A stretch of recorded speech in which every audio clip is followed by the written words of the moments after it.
और बात उत्तरकाशी की। उत्तरकाशी टनल हादसे में फंसे 41 मजदूरों को बचाने के लिए रेस्क्यू टीम की ओर से कई लेवल पर अभियान चलाया जा रहा है।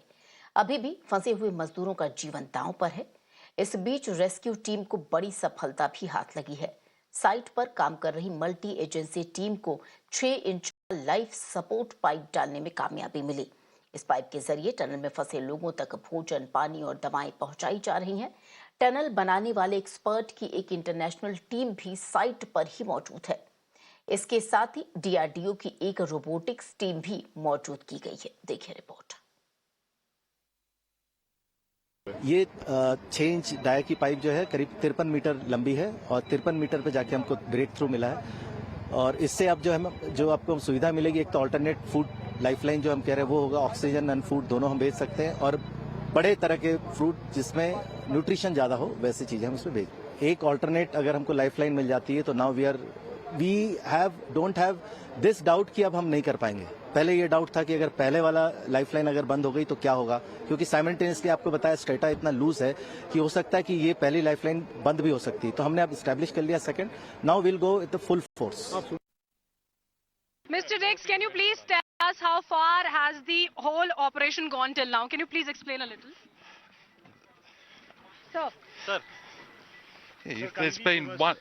It was expected. I expected. The world expected that this would have been resolved in just a couple of days. But the mountain is more difficult. The mountain has another idea, and so we need to do a new deal with the mountain, and that's what we're here doing now. And that's why I was up on the mountain, and that's what we're doing. We're doing a new deal. Yeah. Okay, sir, you will be exploring about more ideas now. How much time, how many more days should we expect? So it's not about more ideas. Yeah. We've got several, not just ideas. Yeah. We've actually, we know the various things we can do now. You can see on site, there's all sorts of equipment, people, everything is here. Yeah. Now we have to decide what is the safest for the men who we're rescuing, and also what's safest for the men who are doing the rescue. और आपको बता दें, लगातार जो हमारे के तमाम सहयोगी हैं वो ग्राउंड जीरो से रिपोर्ट हमें भेज रहे हैं। इसके साथ ही हमारी सहयोगी श्रेया ने प्रोफेसर यशपाल सुंदरियाल से बातचीत की। क्या कुछ कहना है उनका वो भी आप सुनिए। बरखा, आप रेस्क्यू ऑपरेशंस देख रही हैं पिछले 4-5 दिन से। हमें बताइए कि आज का जो ब्रेक थ्रू है वो कितना बड़ा है, वो जो 6 इंच का पाइप है वो कितना बड़ा है, और उससे क्या ऑप्टिमिज्म बढ़ा है ऑन द ग्राउंड? क्योंकि 9 दिन से कोशिशें तो हो रही हैं लेकिन उन कोशिशों को सफलता नहीं मिली है। जी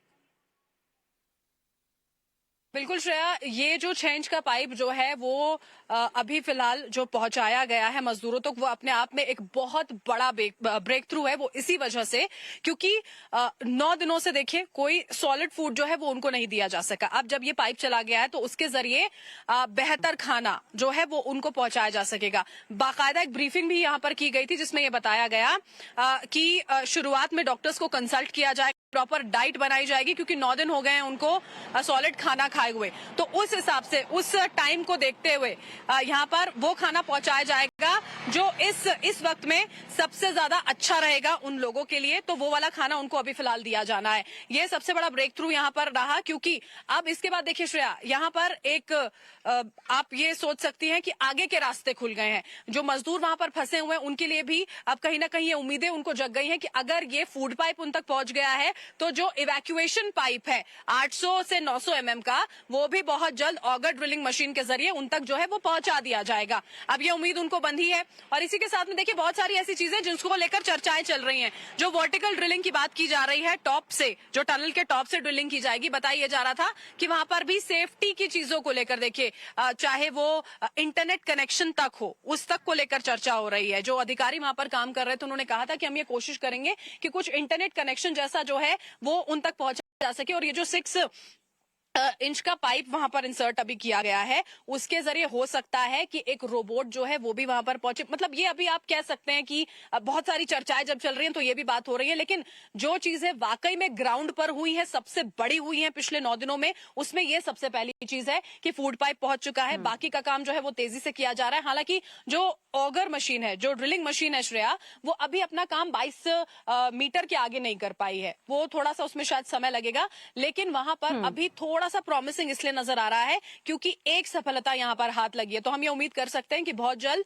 वो जो पाइप्स हैं वो मजदूरों तक भी पहुंच जाएंगे और वो जल्द बाहर आ सकते हैं। और ये जो बाकी के इवैक्यूएशन प्लान्स हैं, देखिए उसमें थोड़ा सा समय लग सकता है। अगर आप वर्टिकली ड्रिलिंग करेंगे, आप केव के साइड से ड्रिलिंग कर रहे हैं, उसमें भी टाइम लगेगा। जो बड़कोट का साइड है वहां पर तो करीब करीब 483 मीटर का पूरा रास्ता है। हालांकि वहां पर पूरी टनल नहीं बनाई जाएगी। जो पीछे का रास्ता है, सिलक्यारा से टनल शुरू होती है, डटगांव पर खत्म होती है, यानी कि बड़कोट वाला ही वो हिस्सा है। बड़कोट पर जब खत्म होती है तो लंबा हिस्सा अभी बना नहीं है, कंस्ट्रक्ट नहीं हुआ है। लेकिन अगर वहां से मजदूरों तक पहुंचने के प्रयास किए जाएंगे, कोशिश होगी, तो वहां पूरी टनल नहीं बनाई जाएगी। सिर्फ वो 800-900 mm के पाइप ड्रिल कर दिए जाए, अंदर पुश कर दिए जाए, इतना काम किया जाएगा कि पहले ये हो, उसके बाद सारा काम जो है वो देखा जाएगा।